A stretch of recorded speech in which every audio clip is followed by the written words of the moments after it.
Hey everybody, this is Gabriel Garcia, the Wandering Scribe and the Wandering Quill here, and I just wanted to come on the show one last time for the final episode here on the channel. Now, before we get into the final episode, which is the final book review of 2025, I want to take a brief moment to say thank you. Thank you to all the guests that I have had on the show. A thank you to everyone who has supported me, my friends, my parents, everybody I've had a chance to meet this past year. And just the amount of love and support that I have gotten on this journey thus far. I have now reached 500, actually a little over 500 videos. And I just can't imagine just how far the Wandering Scribe has come in the last 3 years. It's absolutely insane. And I especially want to give a huge thank you to not only all of my beta readers and ARC readers that have helped me on my journey with Decimus. Shout out to Will Solomon, Angelina Cowell, Jesse Dean, Deanne Dietz, and Elizabeth Rhodes, but also the narrators that I've had an opportunity to work with on not just some small snippet projects, but also helping to promote Decimus as well. So a huge shout out to Amber M, Sammy Rowe, Mariana Almeida, Daphne Winters, and of course, Mr. Luke Romley. I want to give a huge shout out to you guys because your guys' narrations was absolutely incredible. And I want to give a huge thank you to you guys for really helping bring Decimus to life. And for everyone who has had the opportunity to meet me this year, and I in turn meeting you, thank you. I've had quite the time getting to know each and every one of you, getting a chance to see your growths as not only authors, but individual creators. And from the bottom of my heart, thank you so very much for your love and support, for the reviews that all of you guys have given me, feedback, guidance, and I am just looking forward to 2026 with open arms because, well, I don't want to spoil it too much. 2026 is definitely going to be my highlight year for sure. As many of you know, I've had the opportunity to partake in my first ever book event and author panel this year. And I have no intention of slowing down.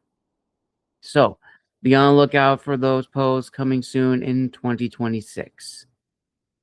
And as I wrap this up, before we get into our final review of the year, again, I want to give a huge thank you to everyone who has supported me on my journey, not just as a creator, but as an author and as an individual and just as a person.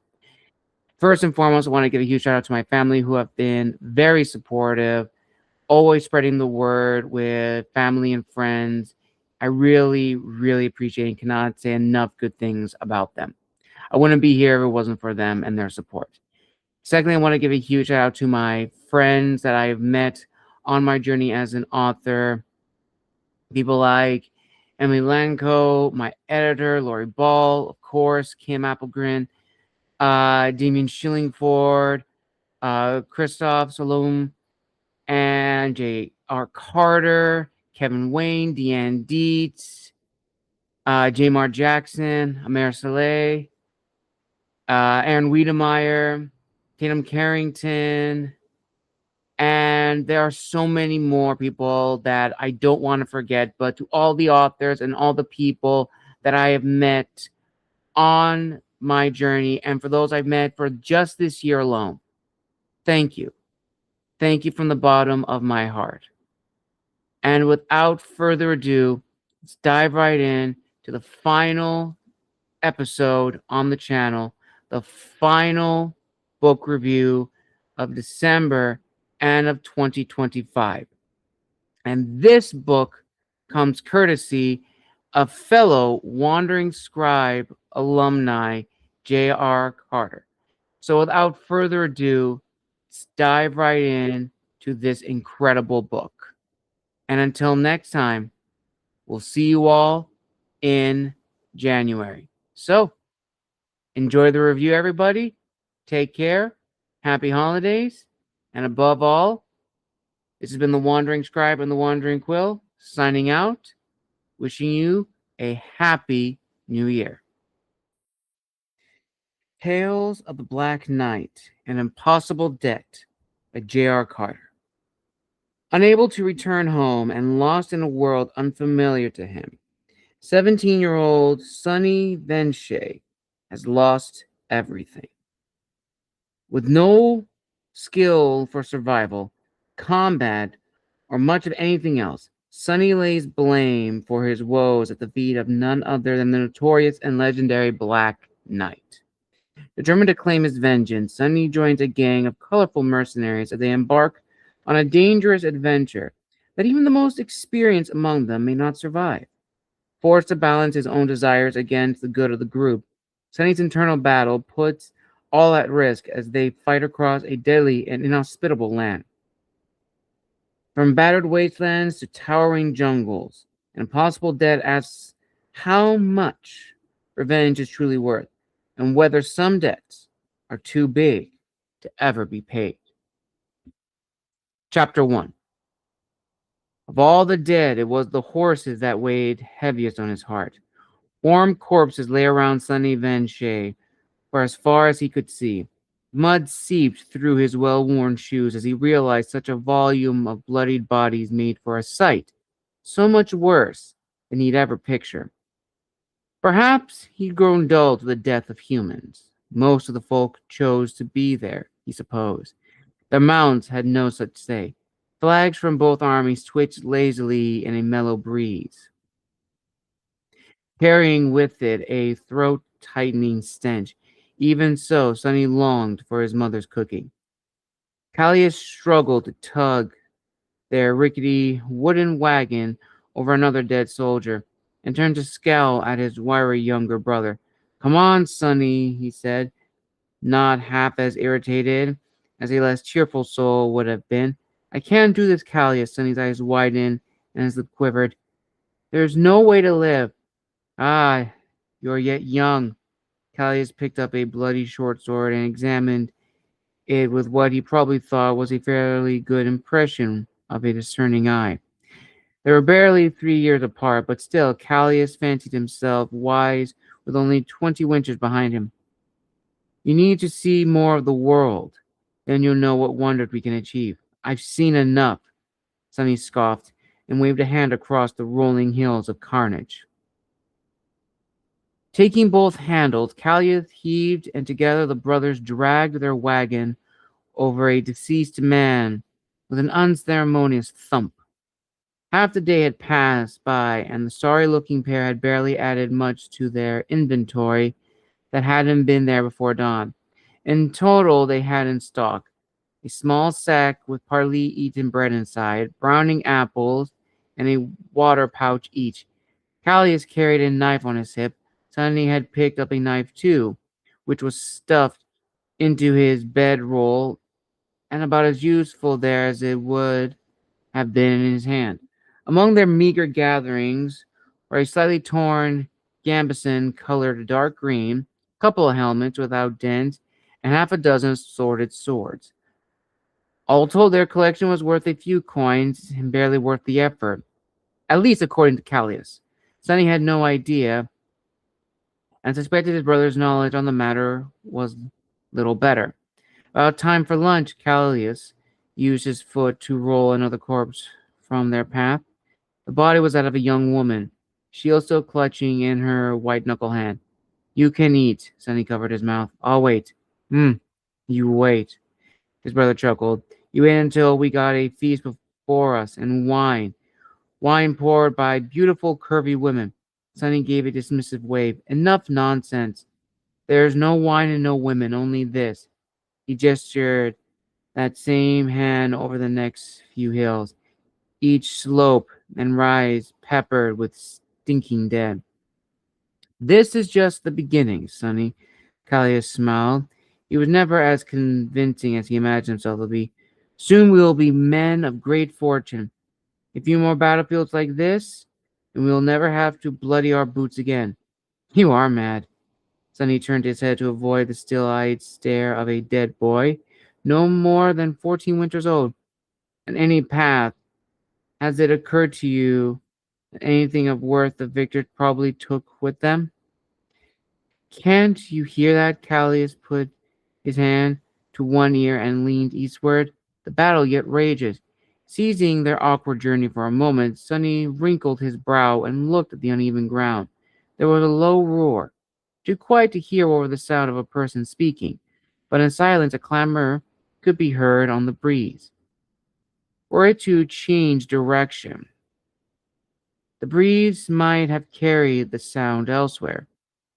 In that moment, it delivered the clang of steel on steel. A shrill cry on the air was plenty to fill Sonny's curiosity, and began pushing the wagon again with a purposeful grunt to drown out the distant bloodshed. "You brought us to a battle?" he said, trudging forward, partially groaning from the effort and partly from disgust. "All your talk of riches and your grand plans to put us in the middle of a war will not live to see a single coin. We're hardly in the middle of it, are we?" Callias followed, throwing his hands up in the same show of offended innocence he'd done since either of them could remember. "Hardly the point. Do you really think you're the only one who's thought to come out here? What if there's others like us, poking around for wares to thieve from the dead? Well, that's the brilliance of my plan, isn't it? There's always scavengers after a battlefield, not to mention the victors scouring over everything. We're here before it's even over. You see, success comes to the innovators. Another big word you learn on your travels, is it?" Callias moved around to the front of their wagon and set to pulling it from another divot. "Never mind my big words. We need to keep moving." "Oh, why's that? Could it be the warring armies a mile away that might charge this direction at any moment?" "There'll be a while. It's the other folk looking to get rich we need to watch for. What will they care? I'm sure it'll be fine, Sonny. It's nothing to—" "What are you talking about?" He planted his feet, slid a little, and stopped the car. "Why would we need to watch for other folk? You just said—" "I told you, we're early enough. We'll get all the goods before anyone else gets here. And if we don't, we will. We just—" Callias tugged on the cart. "We need to hurry a little." Before they had any real momentum, he lurched his neck forward and squinted. "Sonny, we are going to be rich."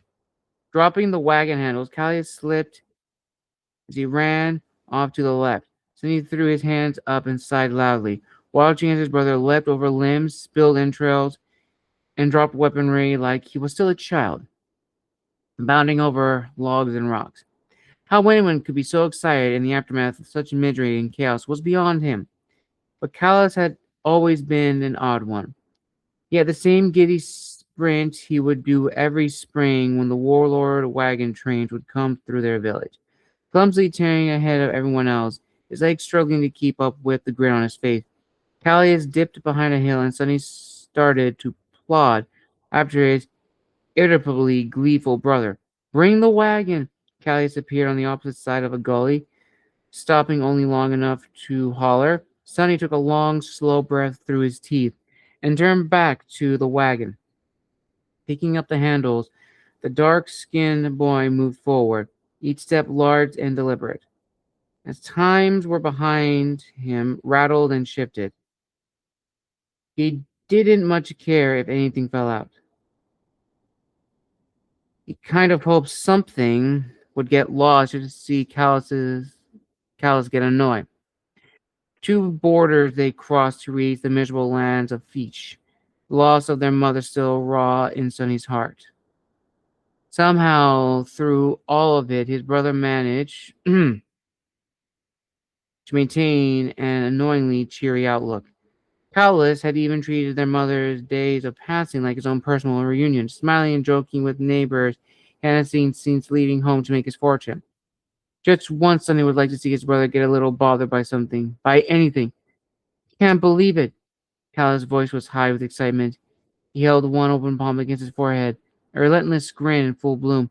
Look at him! Coming over the hillside, suddenly dropped their wagon and saw nothing he hadn't seen before. Dead soldiers from both sides of the battle, blank stares or expressions of agony, frozen in the last moments.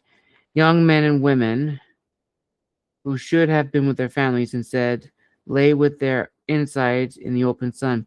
Women close to the callous, who was dancing about like a nunce, suddenly saw the cause of his brother's excitement. Leaning against the belly of a dead horse sat a man in black armor. Darker than his brother's hair, the steel barely reflected any glint of light. Though the body hunched forward, it was clear he had been a man of some height, taller than Sonny, who was no dwarf himself. There was a symbol or flag like the other soldiers, no true markings of any sort. A helmet with severe angles hid the face in shadow, and his arms lay limp across his lap. Dirty fingers stuck out from the armored man's fingerless gloves. His chin stubble spotted with red. Beneath all the grime and blood, he appeared quite pale. Underneath the heavy steel armor was a thick black gambeson, and his legs were armored with plate. His boots alone could buy a house. Callus grabbed his younger brother by the shoulders and gave him a shake. Sonny raised his eyebrows and shrugged. It's the Black Knight, Sonny. He opened both his hands toward the slumped body in an exaggerated gesture. Galleon Date. I don't know who that is. Sonny shook his head softly as if somehow he was supposed to know who one fallen soldier out of thousands happened to be. Callus fretted. Surely a minstrel or two came through the village while I was gone. The duel with Herson the Red, the massacre of Messia, the battle of Turgan Valley. There must be 100 songs about him. He's worth a lot of money then, Sonny said, eager to move the subject away from his own ignorance. Is he ever? Callus turned and approached the fallen knight with a delicate step. His armor, his sword. I know what the bounty in Messia is these days, but it's got to be high, even for a dead man. For the first time since his lucky find, Callus moved slowly and deliberately, his mouth opened slightly. He crouched down and softly ran his fingers through the air just above the knight's chest. To look at him, Sonny thought it appeared his brother was admiring one of the curvy women he talked so much about. Raising both his hands, Callus paused for a moment, his palms either side of the knight's prominent jaw. In the moment of quiet, distant battle could be heard again, the idea he might not have seen or listened to such thing ever again made for small comfort. Wow, Callus said softly as he took hold of the helmet and was violently murdered. Sonny knew violence firsthand. Naive as he was to the world beyond his home, he barely knew, or rather knew the breathing sound of a person made when they were stabbed and the sight of sizzling flesh among other horrors too numerous to recall. He come close enough to feel death's cool touch once himself. Despite his familiarity with bloodshed, Sonny assured himself that Callus was unharmed, that what his eyes saw was not real. His brother did not die this way. The mother would not allow it. The mother would never allow one of her boys to spasm, spit blood, and die in some muddy field. Sonny's thoughts retreated home. In a moment of held breaths, he saw the wheat fields, endless and golden. He felt the rich soil beneath his feet and under his nails. His mother, Liana, smiling her toothy grin, sweat across her brow as she worked the oven. There was Callus, cheeky and up to no good, egging other children on to join whatever mischief he had for the day.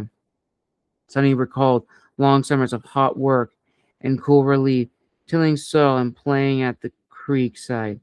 He thought of winters and sleeping close to his mother's oven. Then he thought of sickness and the beating he took and the death that followed. Sonny felt the pain of loss, so fresh he could not see no end to it. He felt new pain now, and it drew him back to the world of sharp steel and merciless terror, the world of men like Gale Day, a world where foolish boys breathed their last desperate breaths. The Black Knight had in his hand a cut off from some creature with antlers, a small piece with one long prong, the base of which jutted out from either side of his fist and fitted comfortably in his palm. The sharp end stuck out 6 inches or more from between the knight's second and third fingers. The point driven directly up and under Callus's jaw, stabbed through his tongue, and hooking through the roof of his mouth. Callus fell back, the blood-covered antlers remaining in the knight's grip. For a hardened killer, his expression could almost have been mistaken as surprise. Sonny heard a wail, which he at first thought was from the battle across the hills. As he watched his brother roll into the mud, he realized it was his own voice crying out. Callus choked and spit, vomiting red as he wheezed and trembled. Sonny's feet became as stone as he did not move, his face turning white, and his brother shook and coughed. Tears welled in Callus's eyes, and his breathing quickened to short, sharp gasps. He died, confused. Callus! Sonny shrieked and dived into the swamp, clutching his brother's chest. While Sonny clawed at his brother's raggedy shirt, Galen Dade stood slowly behind him. The hulking man put one hand against the horse carcass on which he rested. With the other hand, he picked up his sword belt from the ground, moving at a heavy pace, lumbering. The Black Knight secured his belt around his waist. With a little effort, he used both hands to slip the helmet off his head. His dark hair was slick with sweat, and there was dirt and blood everywhere the helmet hadn't covered. Holding his helmet in one hand, Galen stared down a moment to the sobbing boy beside him, then turned and began wandering off toward the sound of battle. Sonny heard the wet steps of the knight's heavy boots and turned away from his brother's motionless body. He panicked, and his breathing slowed and became deeper and more controlled. The killer knight was simply strolling away. "You killed him," Sonny yelled in his native tongue, sliding in the mud as he stood to his feet. Down a slight incline, Sonny turned his open palms to fists and caught up to the unflinching knight. "You killed my brother," Sonny's voice cracked. Began beating the bottoms of his fists against Galen Dade's armor. The larger man stopped and turned his head just enough to look back. Sonny's fists made no more impact than a pitter of rain. "You killed him! You killed my brother!" Sonny screamed as the knight turned toward him. Sonny beat Galen's shoulder, then his steel-clad chest. "Enough," Galen said in all people's tongue, and struck Sonny across the jaw with the back of his hand. Pain crackled through the entire right side of Sonny's head. The force of Galen's blow caused Sonny to turn so fast he was facing the opposite direction before he collapsed. He could see the watery eyes of a fallen horse as he lay in the sludge. Sonny's focus blurred and turned to black. A severe orange covered the sky when Sonny woke. His jaw throbbed, and when the dreaded world bled back into consciousness, Gillian Dade was long gone. Sitting up took 3 tries, and Sonny's jaw burned with a pulsating heat. He could taste blood, and when he spit out some, his whole mouth ached. Orange sky faded to a deep red by the time Sonny realized how late in the day it was. Stars were out when he noticed the sound of battle had either moved elsewhere or became silent by a victor. The night was cold and sleep became damp, feverish patches, if it came at all. Sonny's thoughts drifted in and out from his mother and his brother, both warm around their oven. Another world to the one he awoke to, a world of agony and loss. Callus was gone. Sonny fought through nightmares that told him no lies. His brother was dead. His mother was too. Even as Sonny remembered the path home, there was no life for him there. At least not a long one. It was late morning before Sonny was able to find Callus's body again. The wagon remained exactly where he dropped it, so Sonny took Callus's blanket from his bedroll and wrapped his brother up tight. He sobbed because there was no way to cover his brother's legs or wrap him without making his body filthier. At least he was able to cover Callus's face and wouldn't have to look at his distorted expression any longer. With more slipping and struggling, Sonny dragged and hoisted Callus into the back of their wagon atop the cheap swords and gambeson. Sonny had no idea of where to go, only figuring his best way was in the exact opposite direction and the Black Knight had gone. A while after midday, Sonny stopped and shoved the wagon from behind as he had done many times that day. The rickety wagon wheels were easily stuck, and even without stopping, he had not yet found solid ground. Sonny found nothing besides the mangled bodies of soldiers and horses since setting off. As his stomach clenched with hunger, the sorrowful boy began to wonder if he would ever find land in this sea of death. A brown apple and half a piece of torn bread made for lunch was Sonny ate among the lifeless. He finished off his own water pouch and sipped a little from Callus. Grief numbed his resolve enough to keep the food down, and when he was done, Sonny sat for a few moments and wondered why he should bother pushing forward at all. All was lost, and he wanted for nothing. His jaw still ached from the blow that bastard had given him the day before. Callus might have been a scoundrel, but he never hurt anybody. Not really. So then he turned to look back at his brother's wrapped corpse. Whatever Callus sinned, he does not deserve so pointless a death. Callus was so giddy, so excited, and Galleon Dade killed him. Anger seared the base of Sonny's skull. Heat crept up from behind his ears and clawed at the back of his eyes. His throat grew tight and his hands squeezed around the top of the wooden wagon. The Black Knight. He was no one to Sonny. He never knew Gale Dade, and he did not wish to know him. Still, Sonny could not ignore the anger that inflamed his whole heart. Hate was an unfamiliar feeling to him. He never felt ill toward anyone, even the man who beat him near to death, just the way he had life back home. Before losing Callie, Sonny never had any desire to truly harm anyone. It dawned on him then, the desire to do harm, a new and awful feeling. When he picked up the wagon handles and carried on, he did so with one unsinkable truth. If he ever saw Galleon Dade again, Sonny would kill him. And with that, we will be stopping here. An excellent, very gritty, very dark first chapter. What I truly like about this, viewers and listeners, it really shows you like the horrors of a medieval battle, even in a fantasy-like setting. J.R. Carter did an exceptional job really getting the reader hooked just in chapter 1. I have nothing but praise for J.R. Carter as an author. This is easy another 5 out of 5. And if you'd like to purchase the copy yourself, I will link it down below in the description of this video. Well, everyone, thank you for joining us for the final Wandering Scribe Book Impressions episode of 2025. I will see you all next year. Make sure to like, comment, and subscribe. And on a final note, if you have not yet purchased a copy of Decimus, it is now available on Barnes & Noble and Amazon for print and ebook. And I highly recommend purchasing a copy. You will not be disappointed. If you enjoy stories like these, you will love Decimus. So, take care, everybody. Have a wonderful day. Happy holidays. And above all, Happy New Year.